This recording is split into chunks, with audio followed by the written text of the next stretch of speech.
right, so I'd like to welcome everyone here, and on behalf of Herman also, who's also going to throw some comments in when we cue him in. And this presentation is about our work over the last 3 years on a book called Ice Age Florida, and the subtitle is In Hit in Story and Art. And just a real quick one.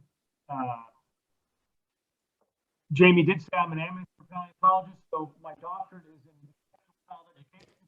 education. Hey, Bob, I'm sorry to interrupt, but we're having some trouble hearing you. Could you move a little closer to the mic or speak up a bit? Okay, I'm actually speaking pretty loud. Can you hear me now? Yeah, is something guarding the mic on your tablet? No, it was all working fine before. On the side of the laptop?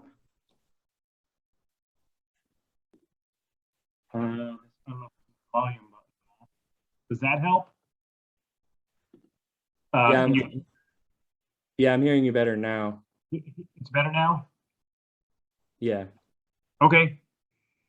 Anyway, this presentation tonight is about Ice Age Florida in Story and Art. It's a book Herman and I have worked on for the past 3 years or so, and we finally got it pretty close to completion. It's out, it's complete. It's an interesting situation because it's a paper print book, so as we find little tweaks, we can tweak things. And that's kind of important in science because things change, genus and species, genes change, stuff like that. Anyway, let's see if we swipe again. There you go. The book has 5 components.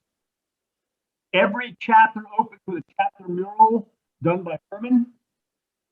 This next, directly behind the chapter mural or next to the next page, is a fact sheet, and I'm going to explain those in a minute. Then there's a story about each animal that we cover. Then there are discovery narratives, which are stories. Go ahead. It still fades in and out just a little. Go ahead. Okay. I'm not sure why it would be fading in and out. Everyone else should be on mute, though, other than me. That might help. Anyway, so there's discovery narratives about how the fossils were found that drives the story. And then there's lots of pictures of the fossils that either I discovered or others discovered that led to these stories. So the chapter murals. Each chapter opens a mural by paleo artist Hermann Trappman. He's the sole reason why this book came to be, because I've known Herman for over 20 years and I've loved his artwork, and I always thought, wow, I'd love to do a book with Herman. And I never got the courage up to really ask him to do a book because at the time he was publishing a newspaper called, I think it's called Pioneer Times or something like that, where he wrote a good portion of the stuff and edited it. And he's an excellent writer in his own right. And in my mind, I always thought if Herman wanted to do a book, he would do it himself.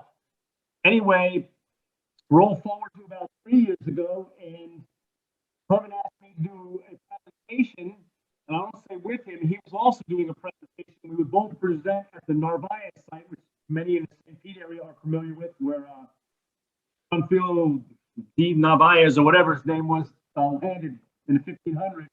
And it was a fundraiser. And he did his presentation, I did my presentation, and we did a little discussion after. And right after we were finished, Herman looked over at me and said, boy, I'd love to do a book with you. And I took the chance, and we met literally the following week, framed it all out, and now it's finally here. So, like I said, each chapter opens with a mural by Herman, and chapter 18, as an example, is cat and mouse, and we got a picture of a jaguar about to take a capybara as prey, both of them animals from Ice Age Florida. This particular mural drove the story. So this was a mural Herman had done before the book was ever even conceived. So sometimes the artwork was already there. Sometimes he made artwork to match with stories. Other times we came up with new animals to add to the book, and I had to call Herman and say, look, I'd like to add this animal. And he would come up with a mural on his own. And a couple times I even had the audacity to suggest what I wanted in the mural. So chapter 22, another case of mistaken identity. And this is a the American false cheetah, which exists in the South. Fossils of it exist in the South. They, to this day, none have been found in Florida to our knowledge.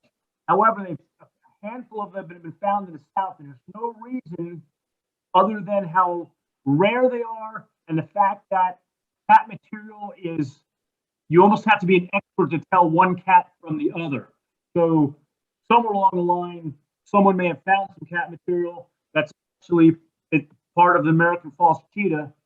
And this mural is very interesting because some of the artwork, Hermann took actual photographic pictures, background pictures, and then created the artwork to go into and drop it into the picture.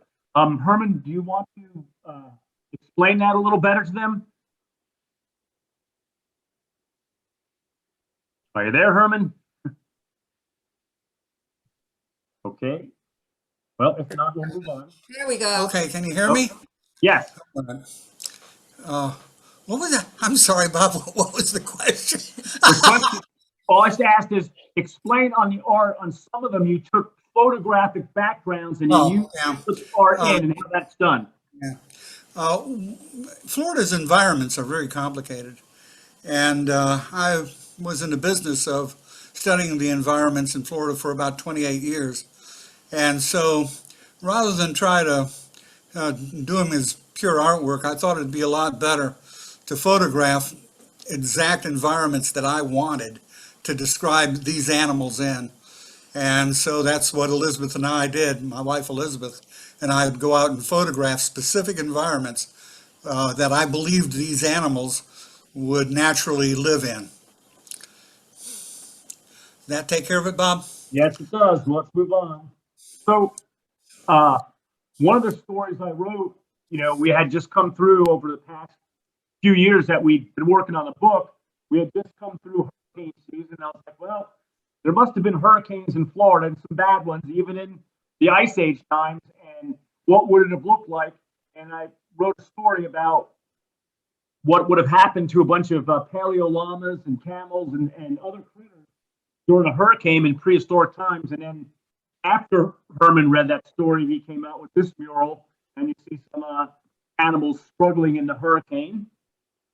Let's wait. And we were pretty close to done with the book. We maybe had covered 20 or 25 critters. I'm not sure how many. Some chapters cover a couple critters or more than one. And it dawned on me that there had to be some nocturnal animals out there, and that was part of the book we hadn't kind of hit on. And I remember in my memory when I read the Lacey volume that there was a giant vampire bat, Desmodus stocki. Now, they don't call it a giant vampire bat. It's just a vampire bat that was huge compared to today's vampire bats. However, it's not very big. People think of Dracula and these great big huge vampire bats. Vampire bats are not big, and even the giant vampire bat was not big. So I kind of tagged a common name on it so I didn't have to keep saying Desmodus stocki throughout the entire story. The second component after each mural, there's a fact sheet. And so if you ever remember that you've read something in a book, then you try to go back and find out where that fact or that information was. And that's happened to me before, and I'm sifting through over and over and over. Sometimes I remember when I read something, I'll fold the page down. Sometimes I don't. So my idea was that when we would just have a fact sheet right after each mural that would give you the down and dirty facts about each animal, including a scaled picture of the animal. And typically the scaled picture was a picture of the animal, then maybe an artist created or an outline of the animal, and there would be just a black silhouette of a man with his hands down. And Hermann and Elizabeth came up with the idea to use me and pose with these different animals. Of course, the animals weren't there, so we had to make up these poses, and they had to talk me into it. I wasn't sure about it, but this is what we came up with. And that particular picture there is Titanis walleri. We're going to have a little more about that bird at the end. It ends up being the opening story in the book. And he was anywhere, he or she, depending if had a male or female, 8 feet tall, a large terror bird.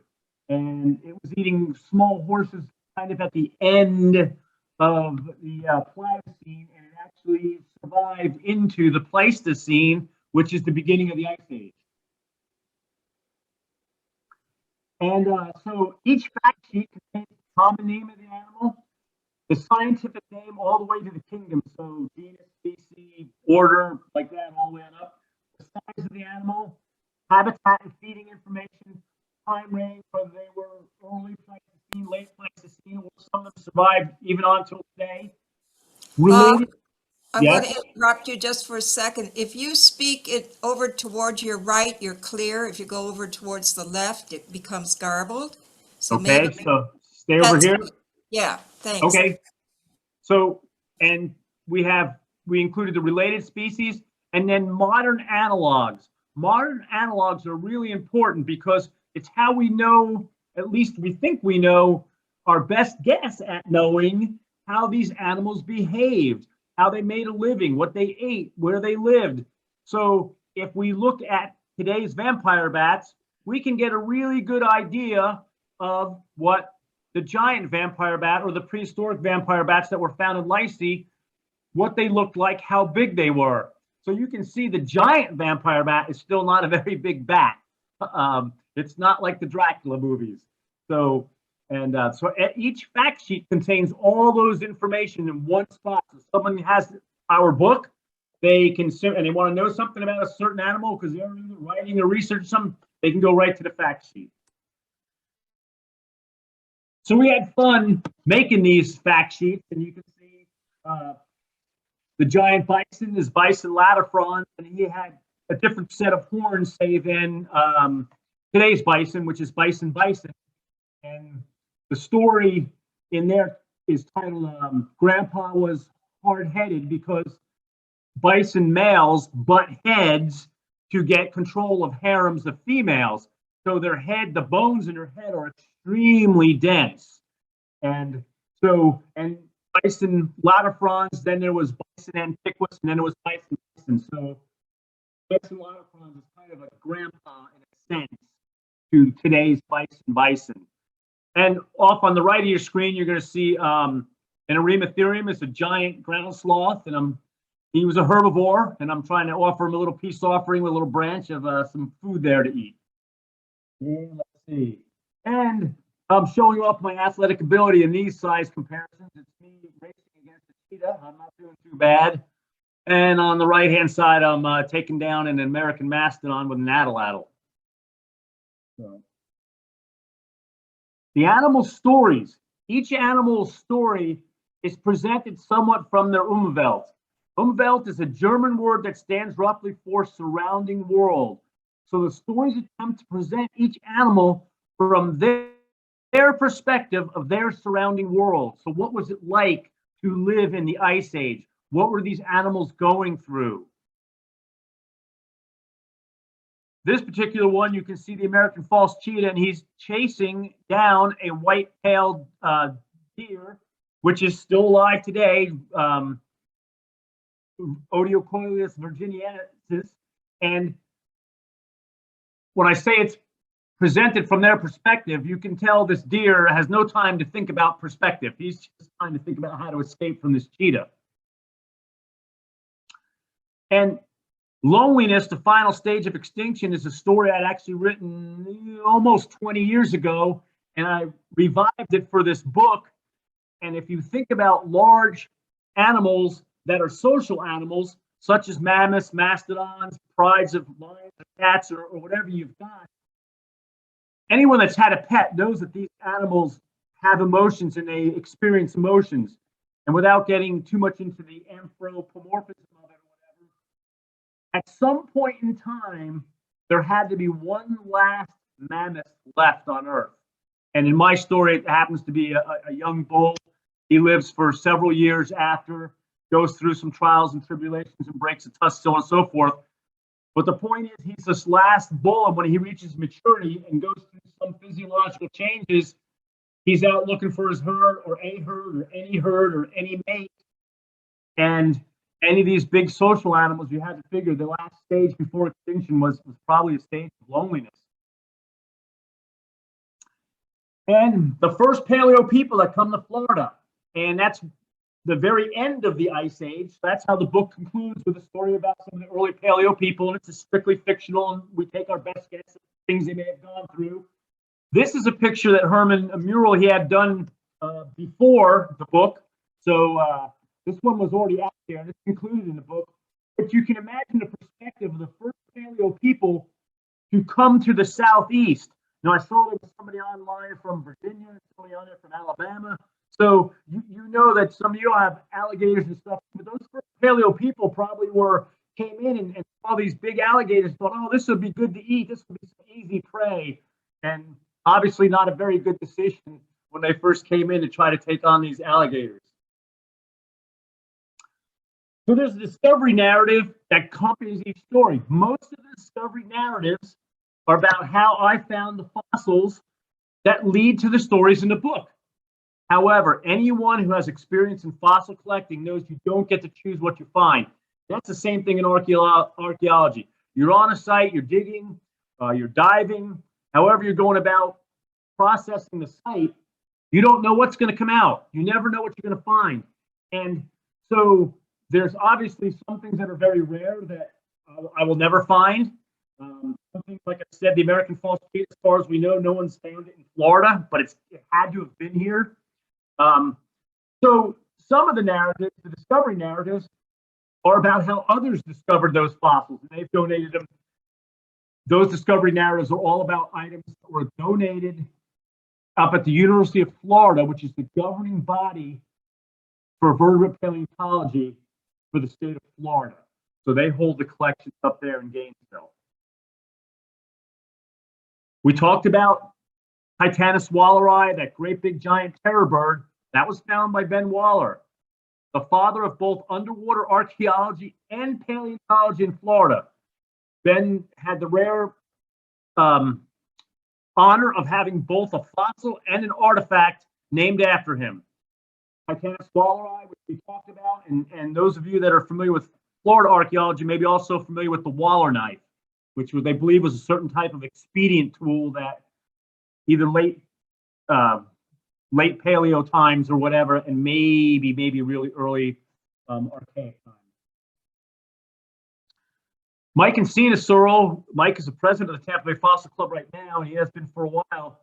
They discovered almost a complete dentition of an Arctodus simus. They're featured in chapter 19 in the discovery narrative, Systematic Collecting. Arctodus simus was pretty well known from the La Brea pit. It's known from the Mammoth site up in South Dakota and all over the country. And it's the largest bear and the largest mammalian predator ever in North America. It comes in at about 1,000 pounds heavier than a polar bear. 1,000 pounds heavier than a polar bear. If you're looking at the two front arms of the mural that Hermann did there, when he spread his arms out, he had a 14-foot span. 14-foot span with his arms to gather in whatever. However, they're not sure whether he was purely a predator or whether he was an opportunistic scavenger, and more likely looking at dentition with those flat teeth in the back, probably also an omnivore, eating berries and herbs and whatever else he might find. The University of Florida Museum of Natural History. If you ever want to find exactly what you're looking for, you go visit a museum and they'll have it. And you might have to make an appointment like I did. And a lot of the pictures in the book are things that I found that I've already donated to the University of Florida. Now, in this picture here, you're looking at the Arctodus simus teeth.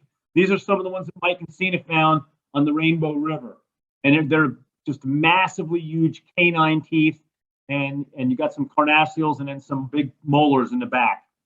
So you range and visit, and you can go see exactly what you want to find. So it's the same thing for archaeologists, and most professional archaeologists will visit and work with other museums, other university collections to try to put their papers together or whatever, because they're sharing information. But that's, if you want to find something specific, that's the one set of Arctodus simus teeth that have been found in Florida. That's it. I'm never going to find them. Mike and Cena found it. Now, I will put a little plug in here. They found it on a site that I had taken them to on the Rainbow. So that was kind of neat.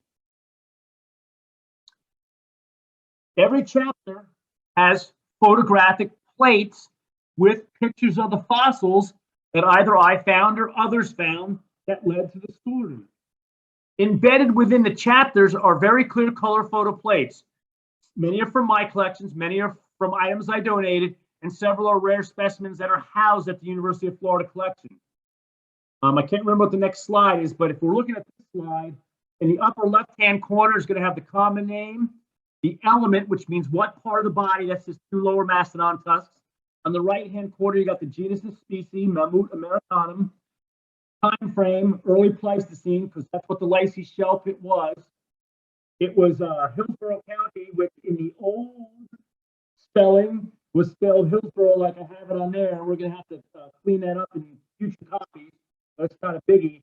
But now Hillsborough is spelled differently than it was in the old time. So, and when you see RS, those are my initials and my cataloging system. Some of the items will have collection from FLMNH Florida Museum of Natural History, which is up in Gainesville, Florida. Some of the pictures will have both their call numbers and my numbers, because my stuff was labeled. Everything I do is labeled and cataloged. And then when I donate it, they never scrub anyone else's catalog system. They just add to it when they take it into their collection.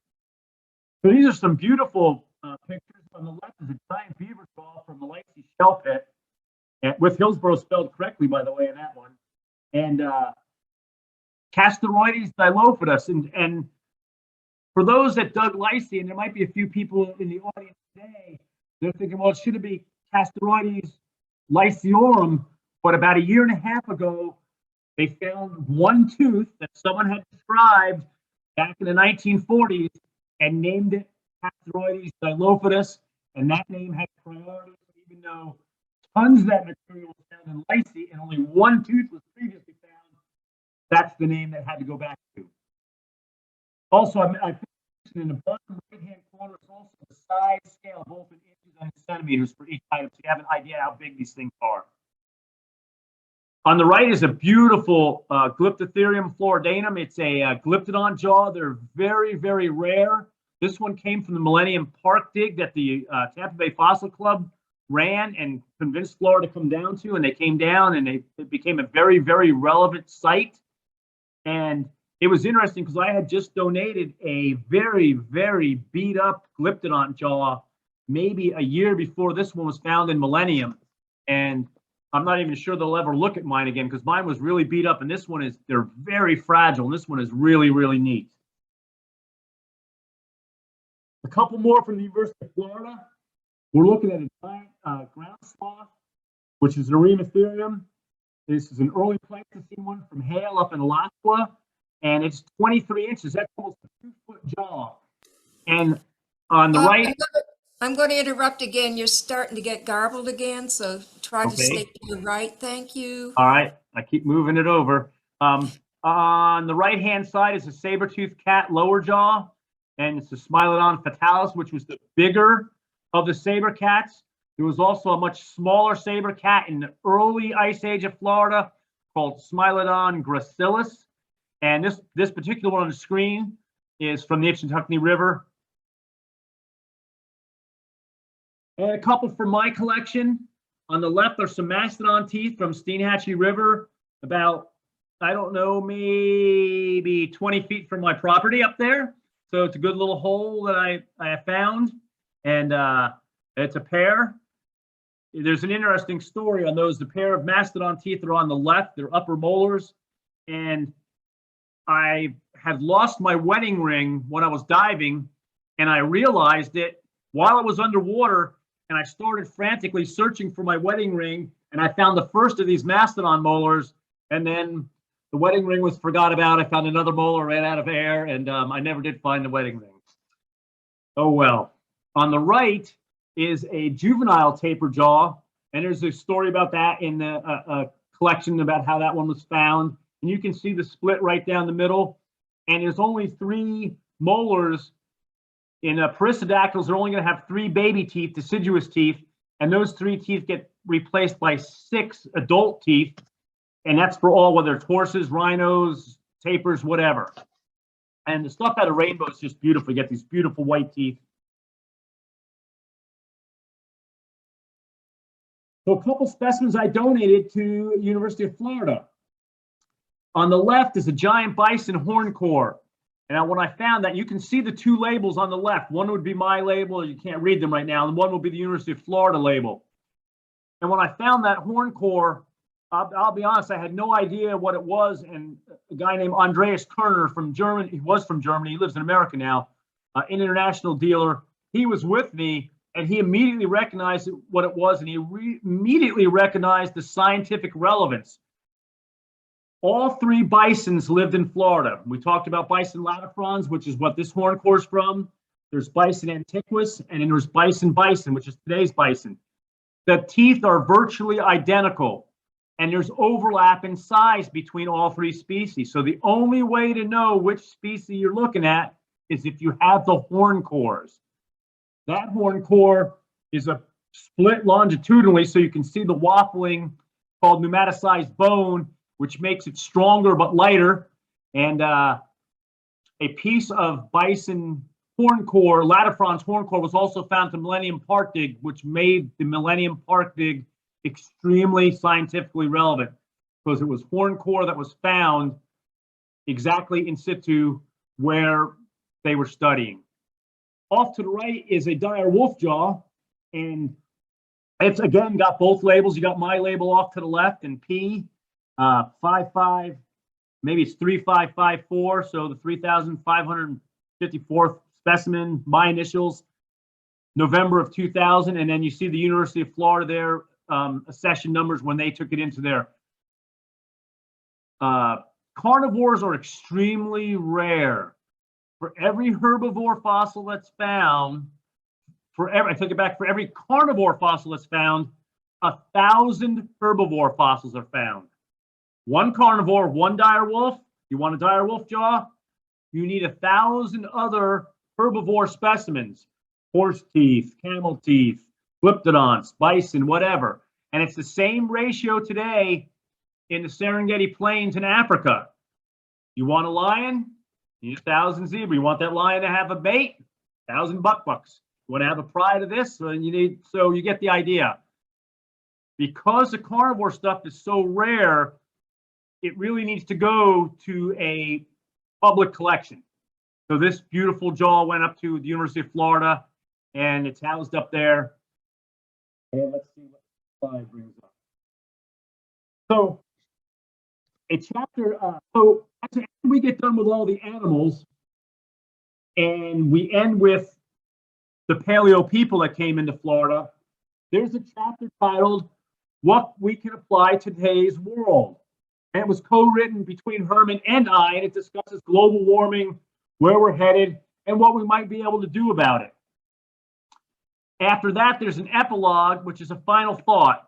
It discusses the relationship between amateur fossil collectors, professional paleontologists, and commercial dealers. And unlike archaeology, there's probably a need for all 3 in paleontology, because the difference between, and maybe a lot of people in archaeology haven't thought of it this way, but haven't kind of crossed over in both realms a little bit. Prehistoric animals, and I'm talking about vertebrates that lived on land, not going even back to the sharks and everything that goes much earlier. Just when Florida became a landmass, 35 million years animals have been living and dying in Florida. That's a massive amount of a fossil record. Humans have been in Florida, and you could hear 12, you hear 15,000, maybe they go back to 20,000. Who knows what it's going to be, even if they want to push it back to 35,000. That's nothing compared to 35 million years. That's 1,000 times 1,000 if you're saying 35,000 for humans, which I haven't seen any pure proof of that. But we know that the first Paleo people at least were here 15,000 years ago or so. The point is, there's tons and tons and tons more fossils and a larger fossil record. That goes for every state across the nation. And that's not counting invertebrates and shells and stuff that could push you back even further, where there's literally trillions of ammonites and this and that. So the fossil record and paleontology is a much different beast than archaeology. So sometimes I've heard people say, either in the, the Gulf Coast, well, they shouldn't be. Well, no, it's a little bit different. It's a very different game. So that's an overview of the book. And this here's a picture of a tapir jaw. And in the book, there's a chapter about a mammoth I have coming out of the Peace River. I just happened to count the bones yesterday because I was on channel 10. And I have 61 bones of the mammoth coming out of the Peace River. The only other thing found in that mammoth hole are these perfect set of tapir jaws. And I say perfect, and of course my buddy Andres had to correct me because there's one little itty bitty incisor missing in the very, very front of the jaw. But they're still pretty sweet. That's the only other thing that's come out of that mammoth hole. So if anyone has any questions, they can start writing them down, sending them to Jamie, and the very next slide is going to have information about how you can get the book. Initially conceived, this was going to be a book signing at Weeden Island. Of course, we're not meeting in person, so no, I can't strong arm anyone into buying it. So I just have to hope that we encourage the people enough. So there is an ebook, and I've never even read an ebook, but some people it's only $10 for the ebook. And there's the support on there. We're going to leave this. Hopefully, Jamie can leave this screen up the entire time that Herman and I are answering questions. The next book is the book signed by Herman and I. We're going to sell them for $79. You cannot get them on Amazon or anywhere else for cheaper than we can get them. We get an author's discount, and we can get them to you. So you can my email address. You can order them, and so if you want to know where you can purchase one of these literary masterpieces with its Renaissance quality artwork, there it is right on the screen. So I think we're close to done. We're at about 45 minutes. We're close to it, and we haven't even got questions. So, Jamie, are you there? Can you? Yeah, I'm here. So thanks, Bob and Herman. Great talk, and really it was fascinating seeing all those fossil pictures. It's incredible. And we also appreciate the nice discount you're offering our viewers tonight. So you were cutting out a little bit at the end with the discount. So it seems just inquire about the discount from that email right there, and it will be $60 signed from both authors. Yeah, which is about a 25% discount because the book listed about 80 plus shipping and handling if you buy it from the publisher. Awesome. Well, that sounds like a great deal, and I hope the viewers out there will be emailing you soon about that. We did have a question regarding, someone asked if you can preview the segment on how to deal with global climate change, like you mentioned in your book, or are we saving that for the for the book? What do they want to know? What our view on global climate change is? Is that what they're asking? I guess in relation to the future of paleontology.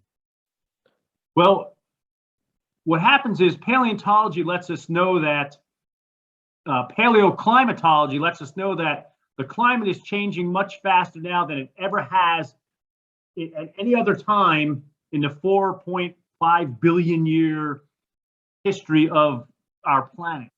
So we're having extreme climate change, and we know the extinction rates are anywhere from 1,000 to 10,000 times faster than it's shown in any of the other previous 5 mass extinctions.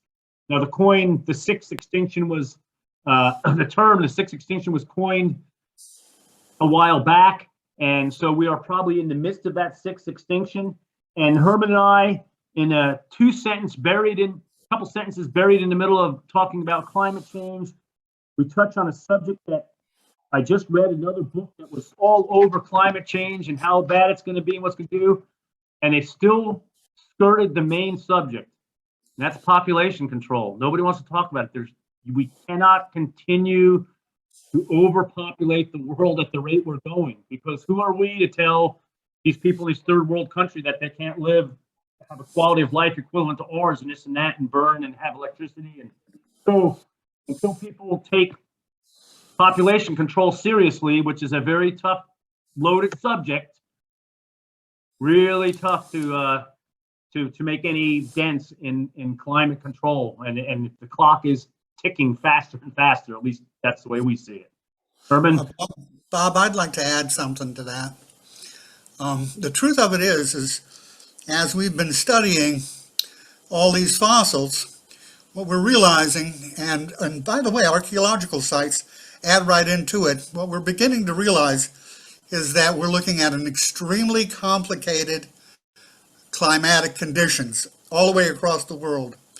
It's not simple, and when you're looking at a glaciation, there's a lot of little dips and a lot of little crests in those glaciations.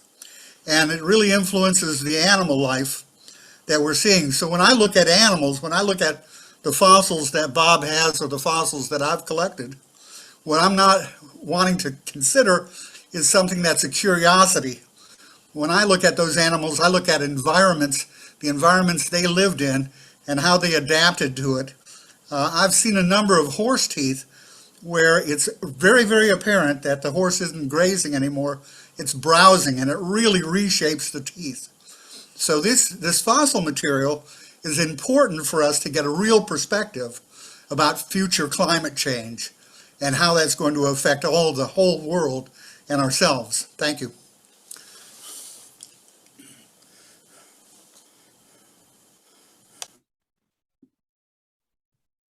Any other questions, Jamie?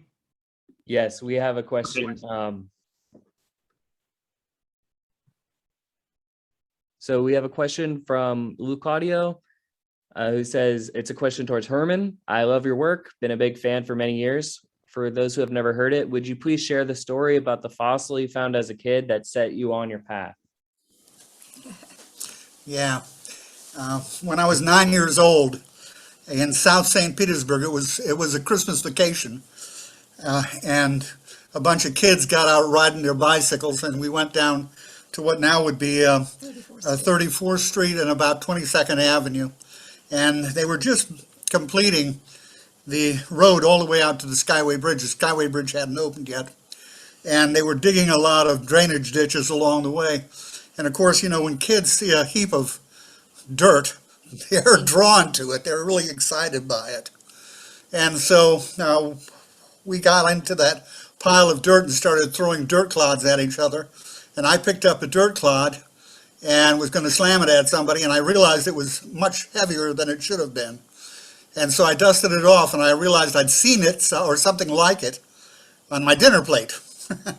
So I took it home and I showed my parents. I said, oh my gosh, I found dinosaur bones. I was really excited. And they collected them all up and threw them out in the garden. And they said, don't ever bring that kind of junk home ever again. But later years as an adult, you know, we go through a lot of craziness sometimes. And I lost those fossils. And they were never identified. I took them to the Smithsonian Institute and Museum of Natural History in New York City, but they were never identified. Later, I lost them, and somebody brought them to me and said, we understand these are your fossils. And when I looked at them, I identified them. I was the first person that looked at one of the fossils and said, oh, this is a bison toe bone. But I noticed something was wrong with it. And so I took it to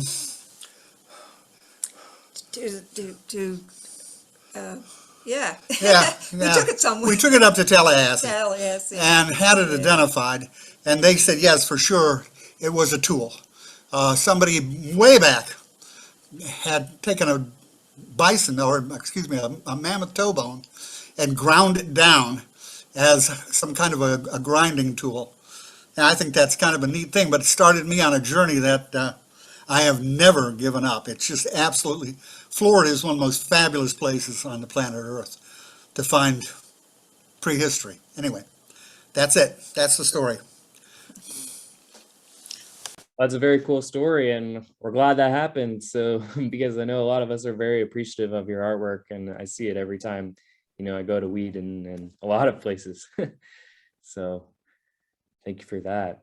Bob, I was hoping you could talk a little more about the work at Millennium Park and kind of more about what has been found there. And were you a part of those excavations? Yes.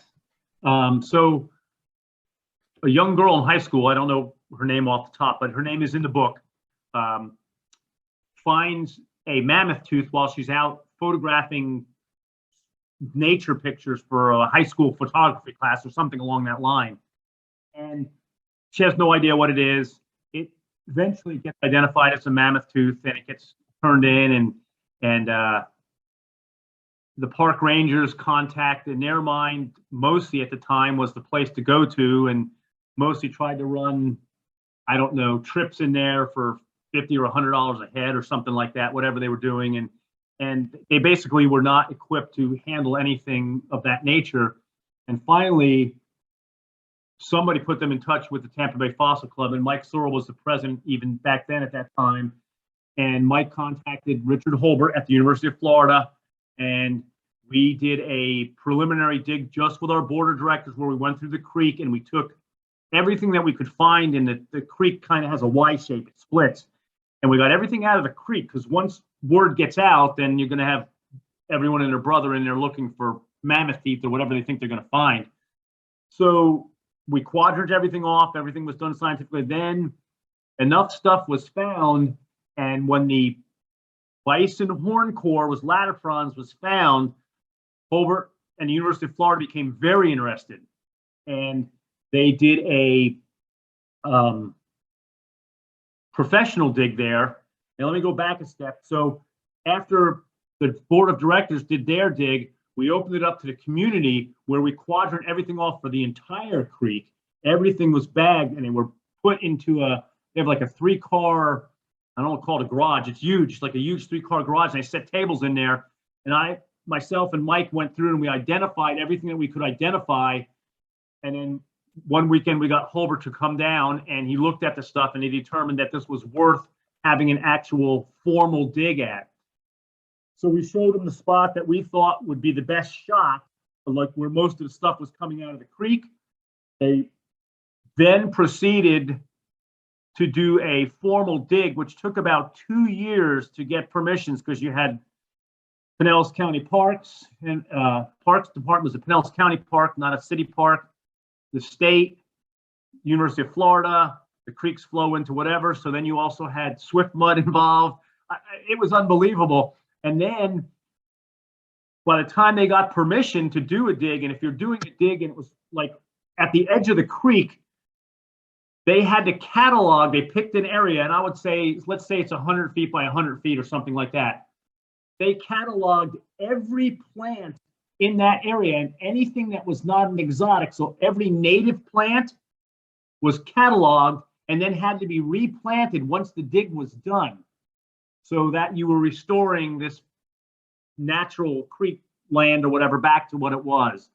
So they opened up and they did a dig for, it was either 2 or 3 weeks, quite a while ago now.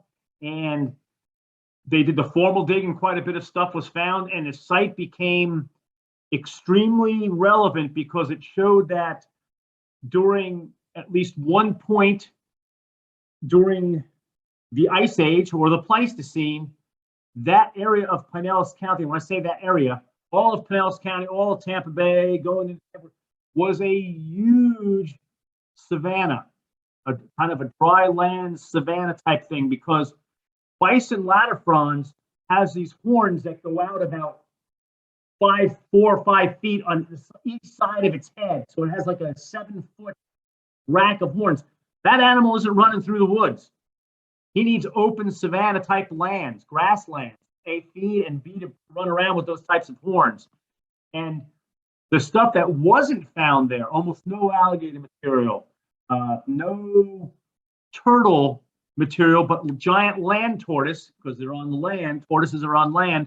A lot of that type of material was found. It doesn't mean that no turtle was found at all, whatever, but overwhelming majority, bison, horses, mammoths, no mastodon material. Now we know mastodons are browsers. They're eating off shrubs and trees. Mammoths are eating grasslands. So it became a very, very significant site. And we have a chapter in the book, Ice Age Florida, about it. But there's also a web link that will take you directly to Dr. Holbert's conclusions and his exact scientific conclusions on that site.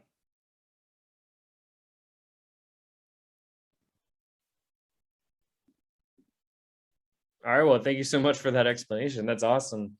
I've always known it was a paleo site, but just, kind of in my own backyard, but didn't know that much about it. So thank you.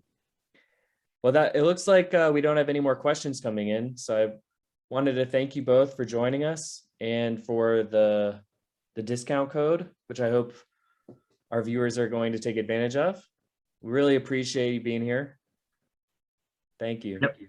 Yep. Well, we had a good time. We appreciate having 50 or so people signed up and logged in. And the book is worth it just for Hermann's artwork alone. And to get it printed in color is what really drove the price up. The book was originally accepted by the University Press of Florida, who did my last book, and they held on to it for 6 months and then contacted us back and said, we can't afford to print it. So then we were out scrambling looking for another publisher, and then we realized we weren't going to be able to we were trying to keep the book under $50 for wholesale. I mean, for retail, never mind for, what I'm saying. And it was initially, it came back to us at like $98, and we had to really work on the formatting and everything else to even get it down to the $79 at retail. And then as authors, we get a discount and we'll pass that on to whoever buys it from us. See. Yeah, thank you very much. I sure appreciated that. Well, thank you both. All righty. Well, hopefully we'll meet in person soon, some point. I don't know what your board is planning, but hopefully we'll get there eventually. Yeah, I sure hope so. Yeah. Oh, yeah, we'll be talking about it. We'll be figuring it out. Well, thank you both. And thank you everyone for joining us.